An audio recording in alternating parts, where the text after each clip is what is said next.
हरिबहादुर सुतिरहेकै बेला निद्रामा ओछ्यानमै पिसाब फुत्कियो। छोरा बुहारीले नदेखुन् भनेर हरिबहादुर काकाले सफा गर्न थाले। हिजो मात्रै बुहारी सङ्गीताले धोएको सफा तन्न ओछ्याइदिएकी थिइन्। ओछ्याउने बेलामा आफ्नो श्रीमानलाई सुनाउँदै भनेकी थिइन्, यदि अर्को पटक पनि बुवाले ओछ्यानमा पिसाब फेर्नुभयो भने मैले सफा गर्दिनँ, बरु घरै छोडेर हिँडिदिन्छु।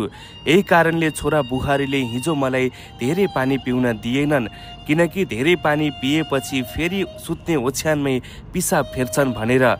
79 वर्षीय हरिबहादुर काकालाई जबदेखि किडनीको समस्या भयो तबदेखि कहिलेकाहीँ ओछ्यानमै पिसाब फुस्किने रहेछ। बिचारा हरिबहादुर काकालाई पछुतो पनि धेरै हुन्छ। हतार हतार ओछ्यानबाट तन्ना निकालेर हरिबहादुर काकाले बाथरुममा लगेर जानुभयो। छोरा बुहारी आज आफ्नो बुहारी भाइको विवाहमा जानको लागि नयाँ कपडा किन्न बजार गएका रहेछन्। त्यसैले उनीहरू ढिलो घरमा फर्किन्छन् भन्ने सोचे काकाले। उहाँलाई भोक पनि लागिरहेको थियो, तर मनको डरले हात छिटो छिटो चला भनिरहेको थियो। उहाँले तन्ना भिजाएपछि उठाउन पनि सक्नु भएको थिएन। काकाको सास बढ्न थालेको थियो। तब उहाँको अगाडि अचानक छोरा र बुहारी उभिएको देख्नुभयो। उहाँले भन्नुभयो, बुहारी अब सक्दिनँ, मैले तन्ना धोइसके। छोरा उमेशले आफ्नो बुवा हरिबहादुरलाई सहारा दिएर कुर्सीमा लगेर बसाल्यो। बुहारी फेरि सुरु गर्न थालिन्, देख्नुभयो फेरि तपाईँको बुवाले ओछ्यान बिगार्नुभयो, कति धेरै गन्दा आइरहेको छ, बुवालाई अब त अस्पतालमा भर्ना गराइदिनुहोस्।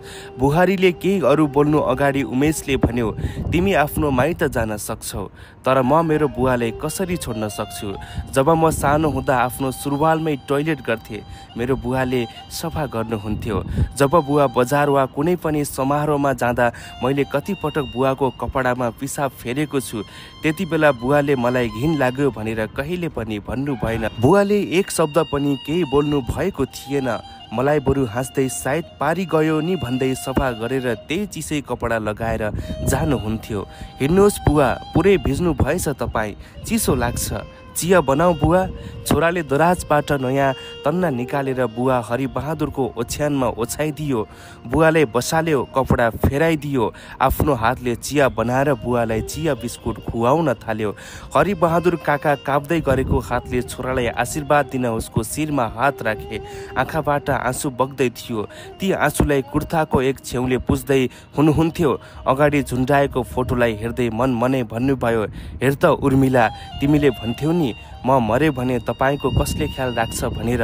हाम्रो छोरा उमेशले हेर त कसरी म बुढोको सेवा गरिरहेको छ। बुहारी पनि ढोकाको पछाडि पश्चातापको आँसु झार्दै थिइन्।